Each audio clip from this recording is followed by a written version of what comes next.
Nós vemos então que depois que é construído o modelo, nós fazemos o teste para avaliar o desempenho do nosso modelo. Como que a gente vai avaliar o desempenho do nosso modelo? Como que a gente avalia o quanto o nosso modelo é bom ou ruim? Então, vamos ver esse exemplo aqui. Aqui a gente vai criar a chamada matriz de confusão.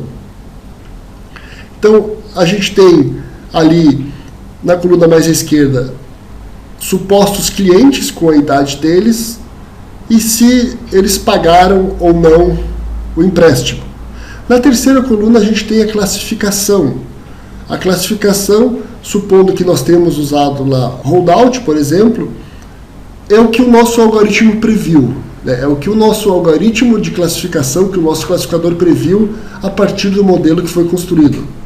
Então vejam que nem sempre o classificador acertou, baseado nos dados históricos. Na primeira linha e na segunda ele acertou, a terceira e a quarta ele errou, e a quinta ele acertou. Deste modelo, nós construímos a chamada matriz de confusão. Como a minha classe é apenas sim ou não, ela pode ter 4 possibilidades. Verdadeiros positivos, ou seja, bons pagadores que o modelo de fato previu que seriam bons pagadores. Falsos negativos, que são os maus pagadores que o nosso modelo previu como maus pagadores. Verdadeiros negativos, o modelo previu que seriam bons pagadores, mas eram maus pagadores. E finalmente falsos positivos, eram mal pagadores em que o sistema previu como bons pagadores. Ou seja, o que está em verde é o que o sistema acertou a previsão. O que está em vermelho é o que o sistema errou na previsão. Então essa é a chamada matriz de confusão. Ela serve para avaliar o desempenho do nosso modelo.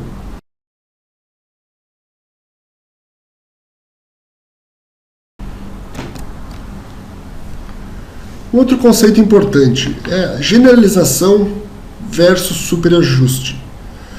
O objetivo de todo classificador é criar modelos genéricos. O que é um modelo genérico? Não adianta ter um modelo que tem um ótimo desempenho em ambiente de teste, mas que em produção tem um desempenho ruim. O objetivo é criar um modelo genérico, que tenha um bom desempenho em qualquer ambiente. Claro que guardadas as circunstâncias, o tipo de dado e o modelo de negócio.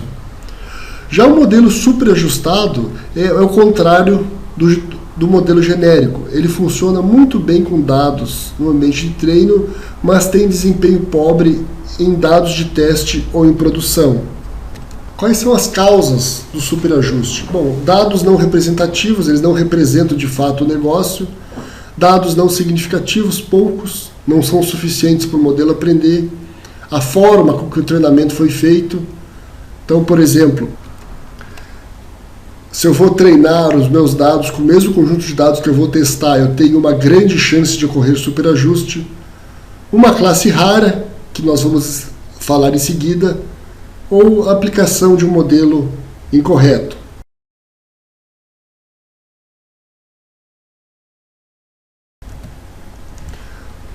Problema da classe rara. Então, voltando ao nosso exemplo da transação de fraude. A fraude é uma classe rara, ou seja, o normal é que a transação não seja fraudulenta. Então, por ser uma classe rara, o modelo ele pode ter dificuldade de aprender as características que levam a uma fraude. Enquanto as características da transação não fraudulenta é abundante, ou seja, ela é mais comum.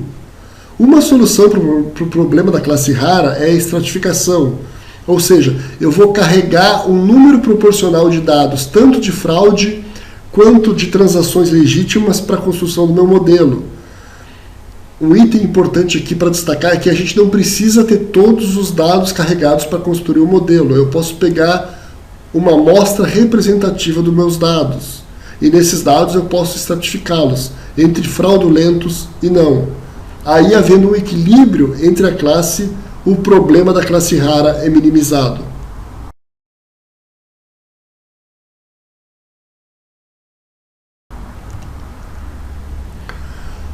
Outro problema problema do atributo desconhecido. Então, o atributo é uma característica do dado. Então, imagine se tem um cliente que está solicitando crédito das regiões Sul, Sudeste, Centro-Oeste e Norte. Ou seja, o nosso sistema não tem ainda a região Nordeste. O sistema aprende como classificar uma transação fraudulenta ou legítima a partir dessas regiões. Porém, a empresa ela abre uma filial no Nordeste. É solicitado ao modelo que ele faça uma previsão de um novo cliente do Nordeste. Como que ele vai classificar? Ele não sabe. Esse atributo é desconhecido. Ele ainda não conheceu esse tipo de transação. Essa característica do cliente ainda é desconhecida para o modelo. Então, alguns algoritmos de classificação simplesmente eles vão falhar. Eles vão apresentar um erro quando for apresentado um atributo desconhecido, que não foi apresentado durante a fase de construção do modelo. Outros algoritmos eles vão simplesmente ignorar esse atributo e não vão considerar ele na decisão se a transação é fraudulenta ou não.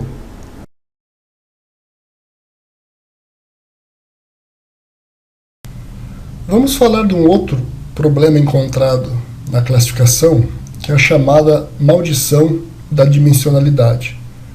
Lembrando que uma dimensão é equivalente a um atributo, uma característica ou uma coluna do nosso conjunto de dados.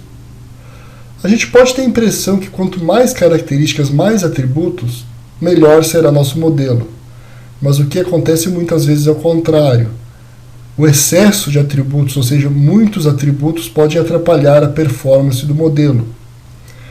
Para isso, existem técnicas chamadas seleção de atributos. Essa seleção de atributos vão identificar quais características são relevantes para a performance do modelo. Então, por exemplo, a gente tem um conjunto de dados com as seguintes características: idade, sexo, profissão, salário, estado civil, cidade natal, para prever se o cliente vai ser um bom pagador ou não. Aplicado uma técnica de seleção de atributos, como resultado, ele pode nos dizer que os atributos relevantes para classificar o cliente como bom ou mau pagador é idade, profissão, estado civil. Então, a gente fazer a classificação usando apenas esses atributos, eu vou ter uma performance igual ou até superior do que usando todos os outros atributos acima. Além do que, eu vou ter um modelo mais limpo, mais rápido, eu vou ter menos dados para armazenar. Quando eu for processar, eu vou ter um processamento mais rápido. Quando eu for apresentar o resultado dessa análise, eu vou ter menos dados, eu vou ter um relatório mais limpo. Ou seja, são várias vantagens que a seleção de atributos traz, além de minimizar o problema da maldição da dimensionalidade.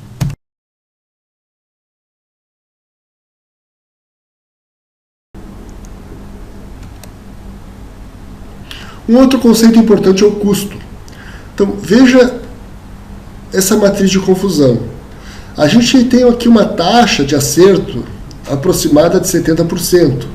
Ou seja, o sistema ele acertou 70% das transações, dizendo se elas seriam fraudulentas ou não.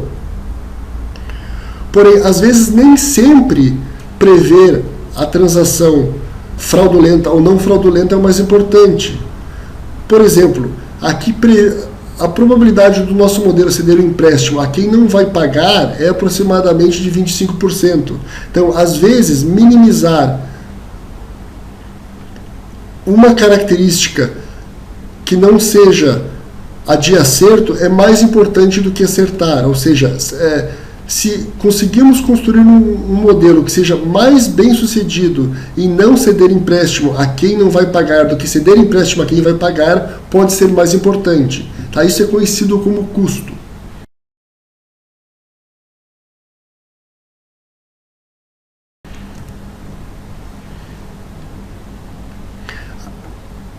Aqui podemos ver alguns tipos de métricas que podem ser geradas a partir da matriz de confusão.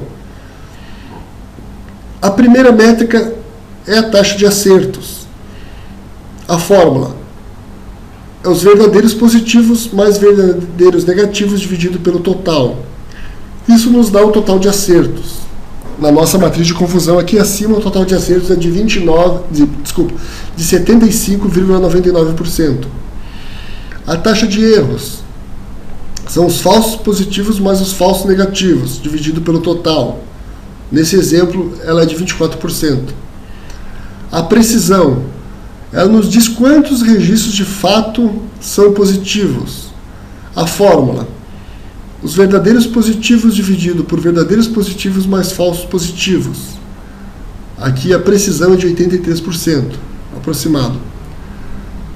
Lembrança, o positivos verdadeiro. Então ela nos traz os positivos corretamente previstos. A fórmula é os verdadeiros positivos divididos pelos verdadeiros positivos mais os falsos negativos. No nosso exemplo, 82,83%. Os negativos verdadeiros, que traz o total de negativos falsos. A fórmula é verdadeiros negativos dividido por verdadeiros negativos mais falsos positivos. Nesse exemplo, o cálculo resulta em 59,27. Os positivos falsos é o total de positivos falsos no modelo. A fórmula é os falsos positivos divididos pelos verdadeiros negativos mais os falsos positivos. No nosso exemplo, ficou em 40,72%. E, finalmente, os negativos falsos. A fórmula é os falsos negativos dividido pelos verdadeiros positivos mais os falsos negativos. O total, nesse caso aqui, é de 17,16%.